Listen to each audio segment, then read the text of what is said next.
সুপ্রিয় শিক্ষার্থীবৃন্দ, আশা করি ভালো আছো।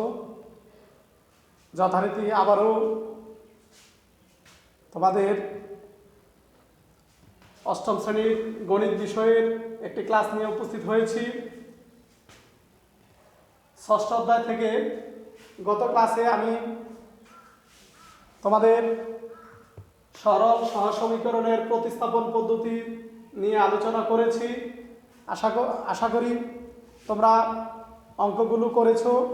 আজ অপনয়ন পদ্ধতি নিয়ে তোমাদের সাথে আলোচনা করব।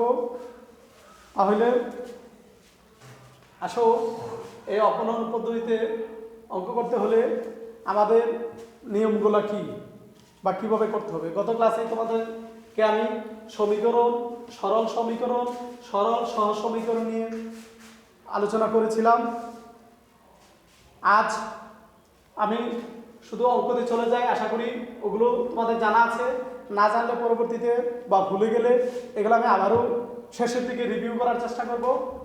দেখো, অপনয়ন পদ্ধতিতে সমাধান করতে হলে আমাদেরকে কি করতে হবে? নিয়মটা হচ্ছে, প্রথমত এই দুইটা সমীকরণকে 1, 2 দিয়ে চিহ্নিত করে নিতে হবে। 1, 2 দুইটা সমীকরণকে প্রথমে 1, 2 দিয়ে আমি চিহ্নিত করে নিলাম। আবার আমার এখানে x এর সহগ অথবা y এর সহগ মিলিয়ে, বা যদি কোনো মিল থাকে তাহলে তো কিছুই করতে হবে না, যোগ অথবা বিয়োগ করলে অঙ্কটা হয়ে যাবে। যদি মিল না থাকে, কোনো সংখ্যা বা অন্য কিছু দিয়ে গুণ করে আমাকে মিলিয়ে অঙ্কটা সমাধান করতে হবে। যেমন এখানে যে আমি অঙ্কটা লিখলাম বোর্ডে, x + ay = b, ax - by = c। এখানে আমি যদি দেখি যে 1 নং সমীকরণের সাথে 2 নং সমীকরণে সহগের কোনো মিল নেই, তাহলে এখানে আছে ax, এখানে আছে শুধু x, এখানে আছে ay, এখানে আছে by, যদিও একটা প্লাস একটা মাইনাস। তো আরেকটা কথা বলে রাখি, যদি চিহ্ন একটা প্লাস একটা মাইনাস হয় তাহলে যোগ করলে সমাধান হয়ে যাবে। আর যদি সবগুলো একই চিহ্ন বিশিষ্ট হয় তাহলে অবশ্যই আমাকে বিয়োগ করতে হবে। এখন যেহেতু আমার সমীকরণের সহগের কোনো মিল নেই, তাহলে আমি যদি 1 নং সমীকরণকে a দ্বারা গুণ করি, a দ্বারা গুণ করলে ax এখানে পেয়ে যাব। এখানে ax আছে, যেহেতু প্রথমে কোনো চিহ্ন নেই, তাহলে আমরা জানি যদি কোনো চিহ্ন না থাকে ওখানে প্লাস চিহ্ন ধরে নেব। তাহলে এখানে প্লাস আছে, এখানে প্লাস আছে, যেহেতু একই চিহ্ন বিশিষ্ট, তাহলে আমাকে অবশ্যই বিয়োগ করতে হবে। বিয়োগ করলে x এর সহগ এটা কাটা যাবে, থাকবে y এর সহগ। তাহলে আমি অঙ্কটা y এর সহগ দিয়ে মানটা পেয়ে যাব। তাহলে দেখো কিভাবে করা যায়। 1 নং সমীকরণকে a দ্বারা গুণ করে, 1 নং সমীকরণকে a দ্বারা, এবং 2 নংকে 1 দ্বারা গুণ করে বিয়োগ করি। 1 নংকে যদি a দ্বারা গুণ করি তাহলে কি দাঁড়ায়? দেখো, ax + a²y = ab। 2 নংকে 1 দ্বারা গুণ করলে অপরিবর্তিত থাকবে, x - by = c। এখন যেহেতু আমরা বিয়োগ করব, তোমরা জানো বিয়োগ করলে নিচের চিহ্ন পরিবর্তন হয়। যদি মনে না থাকে এভাবে লিখে ফেলো, এখানে প্লাস আছে আমি মাইনাস দিয়ে ফেলাম, এখানে মাইনাস, এটা প্লাস হবে, আর এই প্লাসটা মাইনাস হবে। তাহলে দেখা যাচ্ছে এটা চলে যাবে, একটা প্লাস একটা মাইনাস। এখানে কি থাকতেছে আমার? a² + by = ab - c। এখন এখান থেকে y কমন নেব।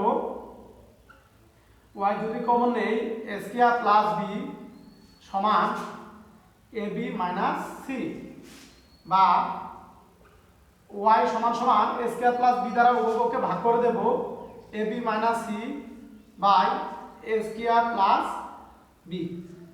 এখানে আর কিছু করা যাচ্ছে না, তাহলে আমি y এর একটা মান পেয়ে গেলাম। এই y এর মানটা আমার সুবিধা মতো যে কোনো একটা সমীকরণে বসিয়ে আমি x এর মান পেতে পারি। তো এই y এর মানটা আমি 1 নং সমীকরণ যদি বসিয়ে দেই, x যেহেতু ফ্রি আছে তাহলে অঙ্কটা সহজেই আমি x এর মানটা পেতে পারি। কি লেখা যায়? y এর মান 1 নং এ বসিয়ে পাই। y এর মান 1 নং সমীকরণে বসাই। y এর মান 1 নং সমীকরণে বসাই অথবা বসিয়ে পাই। যদি বসাই কি দাঁড়ায়? x plus a into y এর মান ab minus c divided by a square plus b, bracket দিয়ে দাও, সমান b, বা x প্লাস যদি এ দ্বারা গুণ করে দেই a square b minus ac divided by a square plus b সমান b। আবার যেহেতু x এর মান বাইর করব, আমি পক্ষান্তর করে ফেলব। x সমান সমান b minus a square b minus ac divided by a square plus b, বা x সমান সমান লসাগু করব a স্কয়ার প্লাস b, যেহেতু b এর নিচে মনে মনে 1 আছে, 1 দ্বারা এটাকে ভাগ করব, ভাগ করার পর যে ভাগফল হবে এই ভাগফল দ্বারা উপরটাকে গুণ করব। তো ওদিকে না যে সরাসরি b দ্বারা a স্কয়ার প্লাস b কে গুণ করে দেব। সরাসরি গুণ করে দিলে কি দাঁড়ায়? a square b plus b square minus a square b a মাইনাসে মাইনাসে প্লাস ac। এখন আমার a স্কয়ার b চলে যাবে, তাহলে কি থাকলো? সুতরাং x সমান সমান b square plus ac divided by a square plus b। তাহলে আমি কি পাইলাম?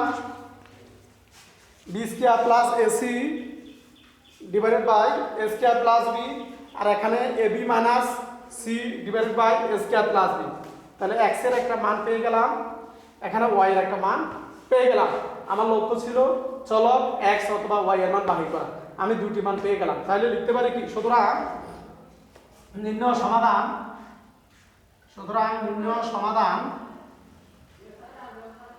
x, y সমান x এর মান হয়েছে b square plus ac divided by a square plus b, a square plus b, ab minus c divided by a square plus b। তাহলে এটাই অ্যান্সার।